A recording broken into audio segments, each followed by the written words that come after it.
எண்ணெய் வளம் அப்படின்னு சொன்ன உடனே நம்ம மைண்டில் முதல்ல வர நாடு துபாய் தான்.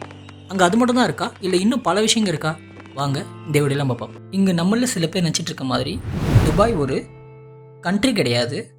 அது யுனைடெட் அரபிக் எமிரேட்ஸில் இருக்க 7 எமிரேட்ஸ், அதாவது அமீரகத்தில் ஒன்று தான் துபாய்.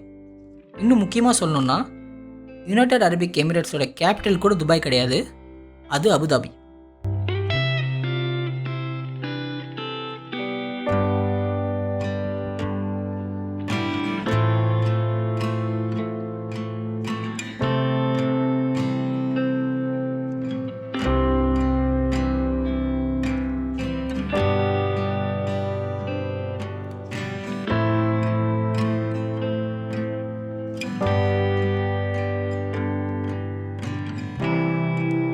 அப்புறம் எதுக்கு துபாய் இவ்வளோ ஃபேமஸாக இருக்குது மற்ற எமிரேட்ஸை கம்பேர் பண்ண சொல்ல? அதை பற்றி தான் இந்த வீடியோவில் முழுசாக பார்க்க போகிறோம். துபாயோட பொருளாதாரம் 3 விஷயங்களை சார்ந்து தான் இருக்குது. ஒன்று ஆயில், அது காமனாக எல்லாருக்கும் தெரியும். அப்புறம் ட்ரேட், அப்புறம் டூரிசம். பட் இந்த ஆயிலுக்கு முன்னாடி 1970 1930 வரைக்கும் முத்து உற்பத்தியில் தான் துபாய் பொருளாதாரம் சார்ந்து இருந்தது. அதுக்கப்புறம் ட்ரேடு. உலகத்தோட 2வது மிகப்பெரிய போர்ட் துபாயில் தான் இருக்குது. அதுக்கப்புறம் டூரிசம். துபாயோட 20% வருவாய் டூரிசத்தை சார்ந்து தான் இருக்குது. இன்னும் டூரிசத்தை அவங்க மேம்படுத்திகிட்டே வராங்க. இந்த டூரிசத்துக்கு அவங்க அதிக முக்கியத்துவம் கொடுக்கறதுனால உலகத்தோட மிகப்பெரிய அக்வாரியம், உலகத்தோட மிகப்பெரிய ஃப்ரேம், இந்த மாதிரி பல விஷயத்தை அவங்க பில்ட் பண்ணிக்கிட்டே வராங்க. இந்த 3 வளங்கள் மட்டும்தான் காரணமானா கிடையாது. துபாய் இப்படி செல்வ செழிப்பாக இருக்கிறதுக்கான காரணம் துபாயோட அரசாங்கம் தான். ஏன்னா ஒரு பீரியடில் இதை விட அதிக அளவு எண்ணெய் வளம் இருந்த நைஜீரியா இன்னும் அண்டர் டெவலப் கண்ட்ரி தான். துபாயை பற்றி பேசும்போது பூஜ் கலிஃபா பற்றி பேசாமல் இருக்க முடியாது. 163 தளங்கள் கொண்ட உலகத்தோடைய மிகப்பெரிய பில்டிங் பூஜ் கலிஃபா தான். கிட்டத்தட்ட 3 ஐஃபில் டவரை ஒன்று மேலே ஒன்று அடுக்குனாதான் இதோட உயரம் வரும். 26,000 கிளாஸ் பேனல்ஸை வச்சு கவர் பண்ணியிருக்காங்க.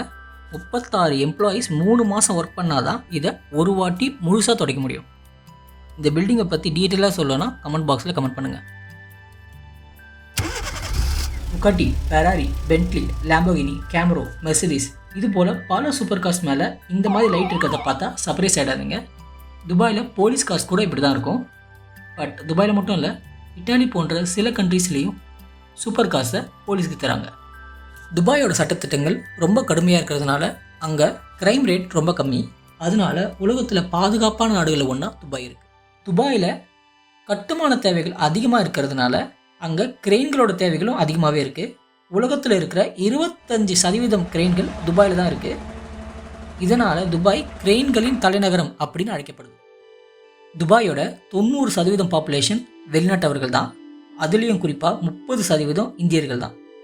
யுஏஇலேயே அதிக பாப்புலேட்டட் சிட்டி அப்படின்னா அது துபாய் தான். ஐஃபோனை இங்கே வாங்குறத விட துபாய்க்கு ஃப்ளைட் டிக்கெட் எடுத்துகிட்டு போயிட்டு வாங்கிட்டு வந்தாலும் விலை கம்மி அப்படின்னு சொல்கிறத கேள்விப்பட்டிருப்போம். ஏன் அது அப்படி?